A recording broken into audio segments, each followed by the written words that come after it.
By the door handle, you'll see a Phillips head screw. Go ahead and remove that.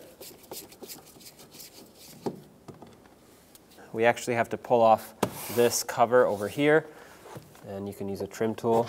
Separate it at the top.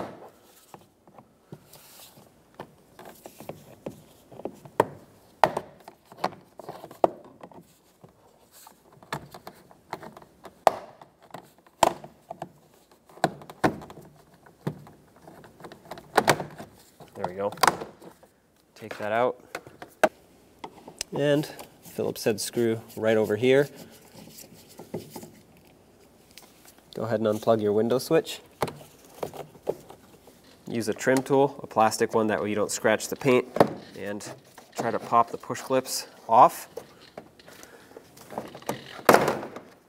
There we go. They're pretty stiff, so you'll need quite a bit of force.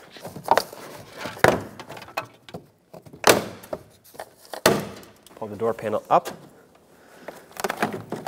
This door handle piece can stay with the car. Set your door panel aside. Here's your mirror connector, this light blue one. Push this tab down, unplug it, and then just feed the wire through the door.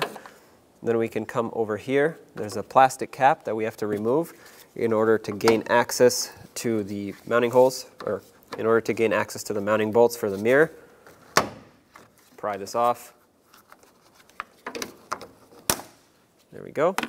Let's peel off the vapor barrier just a little bit to expose some of the wire, and you'll notice that it's clipped on over here, and we'll have to get this clip off so we can take the wiring harness out, press in on those two tabs, push this through, and we can pull the wiring up like so.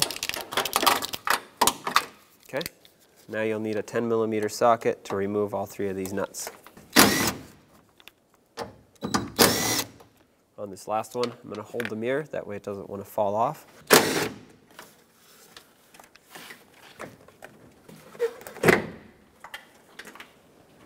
There you have it. So you'll notice on your new mirror, the back cover comes unattached from it, and that's so you can paint it if you want to color match it to the vehicle. Our vehicle is black, so I'm just going to leave it black. And of course you would paint that first. Once you're done painting it, line it up and just press it into place. Take the new mirror, slide it into the door here, grab the 3 mounting nuts and start them on. Once you start the first one, you can let go of the mirror. It'll hold itself on here. And once you put the other 2 on, you want to snug them. Don't make them too tight because you don't want to break the studs. But you want to snug them enough to where this rubber seal squishes up against the door and actually makes a nice watertight seal. So as I tighten it, you'll see the mirror pull itself onto the door. That's exactly what you want. Feed the wire through the door.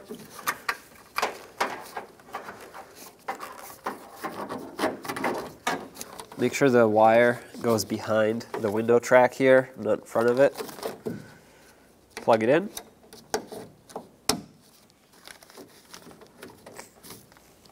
Take this little screw out of the old mirror and we'll transfer it over to the new one. Thread it into over here.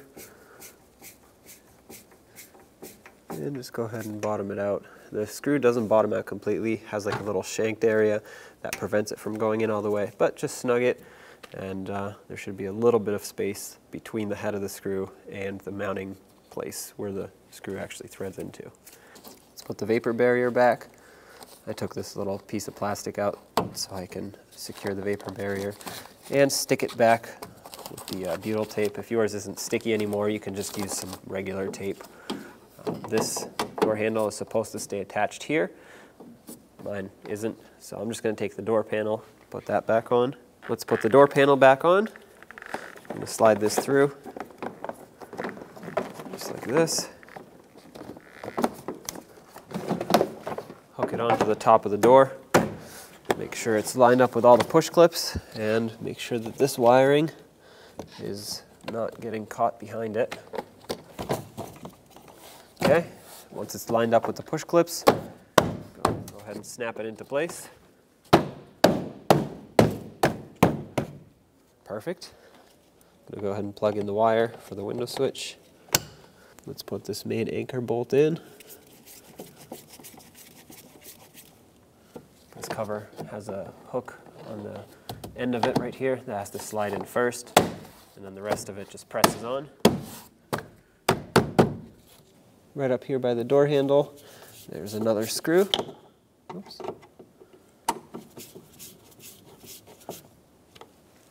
Let's not forget about the cover that covers up the mirror.